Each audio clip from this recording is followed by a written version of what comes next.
নিষিদ্ধ গলির এক ছোট্ট ঘর, যেখানে অতীত আর বর্তমানের সংঘর্ষ চলছে। শিরোনামহীন জীবনকে নতুন দিকে ঘোরানোর সংগ্রাম। চামেলি একসময়ের পতিতা, তার অতীতের থেকে মুক্তি পেতে চায়, আর এখন তার জীবন নতুন এক অধ্যায়ের দিকে এগোচ্ছে। কিন্তু তার পেছনে শিকড় বিস্তৃত রয়েছে, সেই অন্ধকার পৃথিবী যা তাকে ছেড়ে চলে যেতে দেয় না। সেই শিকড় চন্দ্রানী, তার নতুন নাম, তার নতুন পরিচয়। এই সংগ্রাম আর সাহসের গল্প, এক নীরব প্রতিশ্রুতি আর হার না মানার লড়াই, যা শুরু হবে একজন সাধারণ মেয়ে থেকে এক দুর্দান্ত যোদ্ধায় পরিণত হওয়ার পথে। গল্প পাঠে থাকছি আমি কৃত্তিক, আর আমার সাথে থাকছে স্নেহা। শুরু হচ্ছে আজকের গল্প অন্তরালে।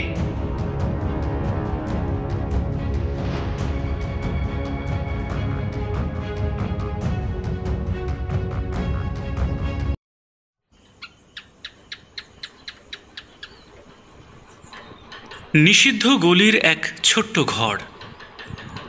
লে বাবু, তাড়াতাড়ি শুরু কর, আমাকে আবার অন্য খদ্দের ধরতে হবে।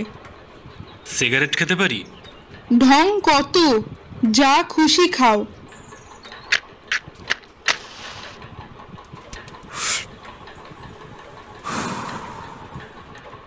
আচ্ছা, আমরা কি কিছুক্ষণ গল্প করতে পারি? যা করতে এসেছিস সেটা করে বিদে হ।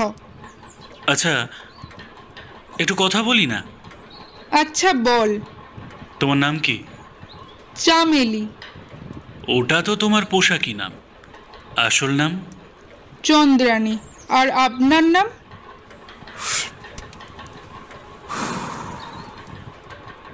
আমার নাম অনির্বাণ। তা তুমি হঠাৎ এই কাজে কেন? ঘরে কিছুক্ষণ নীরবতা। আমি তখন স্কুলে পড়ি, মেট্রিক দেব। একটা ছেলেকে ভালো লাগতো, অনেক দিন ধরে বলছিল ভালোবাসি ভালোবাসি। একদিন মনে হলো ওকে হ্যাঁ বলা দরকার। ছেলেটা চা বাগানে কাজ করত, আমার জন্য কত কিছু আনতো। একবার তো জন্মদিনে কেক এনেছিল। জানিস বাবু, আমি কোনোদিন কেক কাটিনি, সেদিন খুব ভালো লেগেছিল। আমি ওকে খুব ভালোবাসতাম। ও বলতো তোমাকে কাছে পেতে চাই, আমি বলতাম বিয়ের পর। তারপর এক শীতের দুপুরে স্কুল শেষে ফিরছি, ও হঠাৎ বলল আমাদের পালাতে হবে। আমি অবাক হয়ে বললাম কেন? সে বলল বাড়িতে বলেছি তোমার কথা, মানেনি আমাদের সম্পর্ক। তারপর? আমি তার সাথেই পালালাম, উঠলাম এই পাড়ায়। ও বলল কিছুদিন পর আবার আসবে, ততদিন আমার দেখাশোনা করবে রূপা। কিছুদিন পর জানতে পারলাম আমাকে 20,000 টাকায় বিক্রি করে দিয়েছে। প্রথমে এইসব করতে চাইনি, কিন্তু সেই বাবুটা জোর করলো। মাসি মারলো আমায়, খাওয়াও বন্ধ। রূপা লুকিয়ে খাবার এনে বলল ও আর আসবে না, এটাই তোর নিয়তি। তারপর থেকে আর কিছু ভাবি না। তুমি কি কখনো ভেবেছিলে এমন কিছু হবে? চাইতাম শহরে গিয়ে চাকরি করব, বাবা মাকে দুবেলা পেট পুড়ে খাওয়াবো। নে, এবার যা করার কর, না হলে মাসি চিল্লাবে। অনির্বাণ টাকা এগিয়ে দেয়। কি রে বাবু, কিছুই তো করলি না, তাহলে টাকা কেন? তোমার গল্প শুনলাম, তার দাম।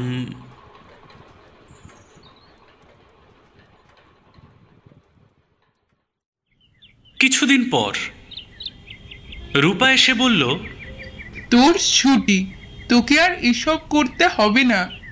কেন? একজন বাবু তোকে নিতে এসেছে, মাসিকে 50,000 টাকা দিয়েছে। চামেলি বাইরে গিয়ে দেখে সেদিনের সেই বাবুটা দাঁড়িয়ে আছে। সে কিছু না বলে হাত ধরে চুপচাপ বেরিয়ে গেল। তারপর মন্দিরে বিয়ে করল। চোখে জল, সিঁথিতে সিঁদুর। হঠাৎ চন্দ্রানী প্রশ্ন করল, বাড়িতে কি বলবে? আমার কেউই নেই, কিচ্ছু নেই। আর আজ থেকে তুমি চামেলি না, চন্দ্রানী। কে বললো তোমার কেউ নেই? আমি আছি।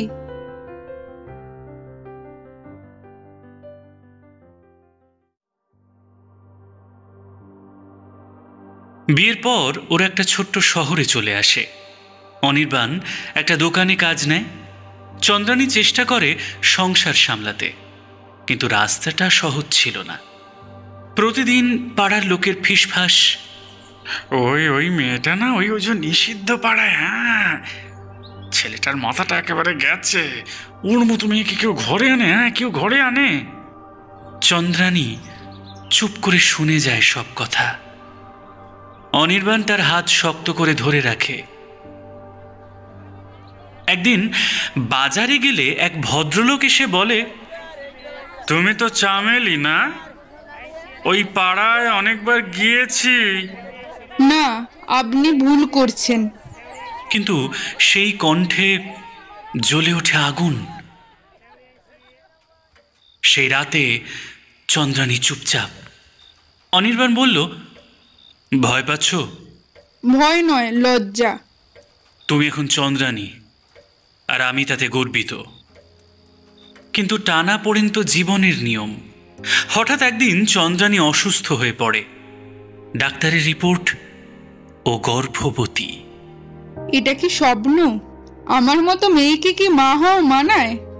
অনির্বাণ তার কপালে চুমু খেয়ে বলে, তুমি যা ছিলে সে আমি জানি, তুমি যা হচ্ছ সেটাও আমি জানি। সময়ের সঙ্গে একটু একটু করে বদলায় পাড়ার মনোভাব। চন্দ্রানী হাসপাতালে স্বেচ্ছাসেবী হতে শুরু করে। ভাঙা মেয়েদের জোড়া লাগাতে চায় সে।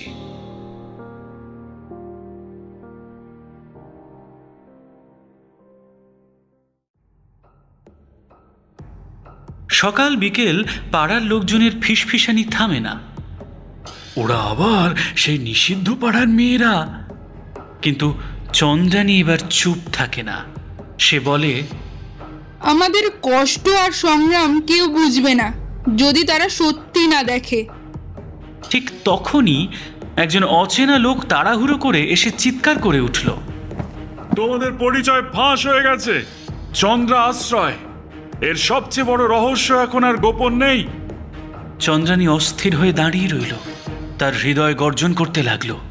অনির্বাণ কাঁপতে কাঁপতে তার হাত ধরে বলল, আমরা একসাথে, কেউ আমাদের ভাঙতে পারবে না। কিন্তু এখন আমাদের লড়াই শুরু হলো নতুন মোড় নিয়ে। রূপার চোখে অশ্রু। তার ভেতরে লুকিয়ে আছে এক অজানা ভয়। সে জানে এই মুহূর্তে তাদের জীবনে যে বিপদ আসতে চলেছে সেটা শুধুমাত্র তাদের অতীত নয়, বরং তাদের ভবিষ্যতের প্রতীক। সেই গোপন রহস্যটা কি তাদের অতীতের কোনো ছায়া, নাকি কেউ তাদের শান্তি নষ্ট করার জন্য পরিকল্পনা করছে? শহরের অন্ধকার থেকে আসছে এক অচেনা হুমকি, যা শুধু তাদের নয়, এই আশ্রয়ের প্রতিটি জীবনের জন্য হুমকি। কিন্তু তারা কি অন্ধকারের মোকাবিলা করতে পারবে? চন্দ্রানী নিজের জীবনের মতো এই গোপনকেও লড়াই করে জিততে চায়। চন্দ্রানী দাঁড়িয়ে থাকে কাঁচের জানালার কাছে। বাইরে অন্ধকার নেমে এসেছে। অনির্বাণ তাকে কিছু বলার আগেই বাড়ির ফোনটা বেজে ওঠে। কে? আপনার পরিচয় ফাঁস হয়ে গেছে। আপনার সকল কিছু এখন মিডিয়ার কাছে যাবে। চন্দ্রানী ফোনটা নামিয়ে রাখে। এক মুহূর্ত নীরবতা। তার চোখের দিকে তাকিয়ে অনির্বাণ বলে, তুমি কি ভাবছো চন্দ্রানী? আমরা কি পালাবো?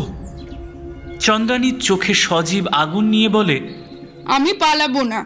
এই পৃথিবীতে আমি অন্য কোনো নাম নিয়ে বাঁচবো না। আমি চন্দ্রানী। রূপা কাঁপতে কাঁপতে সামনে আসে। তুমি কি জানো চন্দ্রানী, এটা আসলে আমার পরিকল্পনা ছিল। তুমি তুমি কি বলতে চাও? হ্যাঁ, আমি তোমার শত্রু ছিলাম, কিন্তু আজ আমি বুঝতে পারি তোমার মতো একজনই আমাদের পথে আলো দিতে পারে।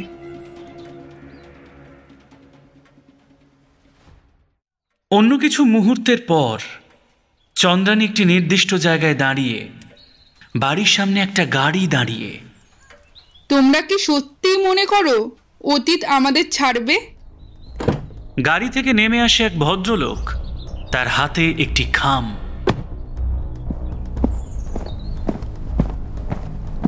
এই খামে আছে সমস্ত প্রমাণ, যা চামেলি নামের ইতিহাসকে আবার চিরকাল ধরবে।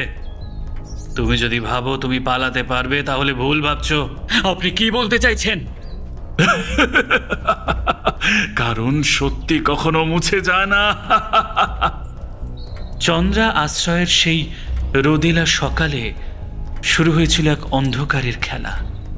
ভদ্রলোক যে খামটা দিয়েছিল তার ভিতরে ছিল কিছু ছবি, একটা ভিডিও ক্লিপ আর একটা চিঠি। চিঠিটা খুলতেই চন্দ্রানীর চোখ স্থির হয়ে যায়। কয়েকটা পুরনো ছবি, যেখানে চামেলি নামের সেই মেয়ে অর্ধনগ্ন অবস্থায় দাঁড়িয়ে আছে, হাতে গ্লাস, মুখে মেকআপ আর চোখে যন্ত্রণার ছায়া। ভিডিওটা ছিল আরো ভয়ঙ্কর, একজন ক্রেতার মোবাইলে তোলা সেই রাতের দৃশ্য। অনির্বাণ স্তব্ধ, চন্দ্রানীর শরীর ঘেমে ভিজে গেছে।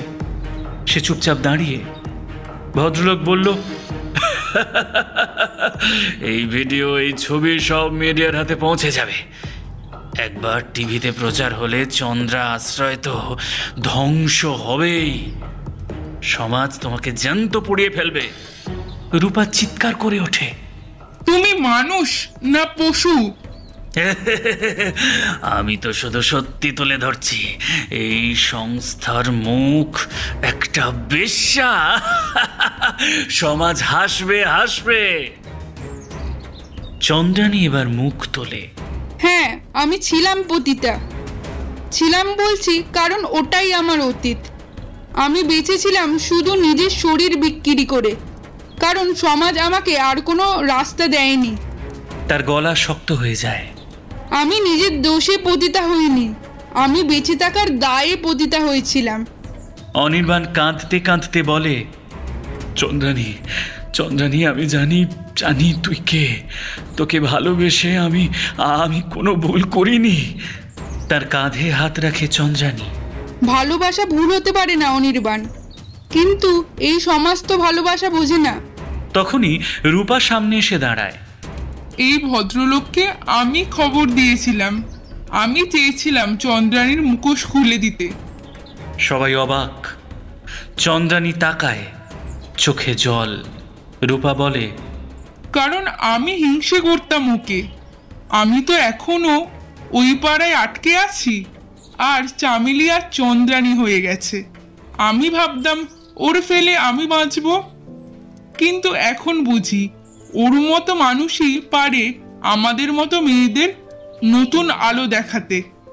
চন্দ্রানী এগিয়ে এসে রূপাকে জড়িয়ে ধরে। তুই আমার বোন, আমি তোকে কোনোদিন ছাড়বো না। তখনই হঠাৎ রূপার কোলে থাকা মেয়েটা জড়িয়ে ধরে চন্দ্রানীকে। তুমি আমার মা হবে? চন্দ্রানীর চোখে জল নেমে আসে।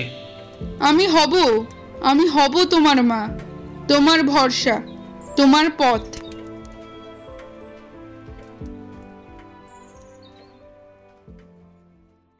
কয়েক সপ্তাহ পর চন্দ্রা আশ্রয় আজ আরো বড়, আরো সাহসী। পথের নারী, পতিতাপল্লীর ঘরের মেয়েরা আজ এখানে এসে নতুন জীবন খুঁজে পাচ্ছে।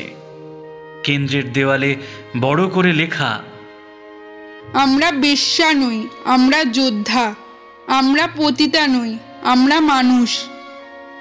চন্দ্রানী আজ সেই পতিতার প্রতীক নয়, সে আজ এক সংগ্রামের নাম, এক আগুনের নাম, এক আশ্রয়ের নাম। চন্দ্রানী দাঁড়িয়ে থাকে সন্ধ্যার আলোয়, হাতে ছোট্ট মেয়েটার হাত, পাশে অনির্বাণ। রূপা আজ চন্দ্রা আশ্রয়ের প্রশাসকের পদে, আর চন্দ্রানীর চোখে সেই আগুন। আমি ছিলাম চামেলি, সমাজ আমাকে বেশ্যা বলেছে, কিন্তু আমি আজ চন্দ্রানী, কারণ আমি লড়েছি, হার মানিনি। আমার শরীর বিক্রি করে আমি লজ্জিত নই, কারণ আজ আমি নিজের আত্মাটা ফিরে পেয়েছি। আমি আর কারোর চামেলি নই, আমি আমার নিজের চন্দ্রানী। তুমি যদি ভাবো অতীত মুছে ফেলা যায়, তবে তুমি এখনো অতীতের গোলাম। একজন পতিতা চামেলি, যার শরীর ছিল বাজারের পণ্য, আজ সে হয়ে উঠেছে চন্দ্রানী, এক আশ্রয়ের মুখ, এক সংগ্রামের প্রতীক। এই গল্প শুধু একটি মেয়ের নয়, এই গল্প হাজারো চুপ করে থাকা মুখের, যারা সমাজের চোখে অপমানিত, কিন্তু নিজের চোখে যোদ্ধা। চামেলির চোখে ছিল ভয়, চন্দ্রানীর চোখে আজ আগুন। যদি এই গল্প তোমার হৃদয় ছুঁয়ে যায়, কমেন্টে লিখে জানাও, আমি আছি চন্দ্রানীর পাশে। চ্যানেল সাবস্ক্রাইব করে পাশে থাকো, এমন আরও গল্প আসছে।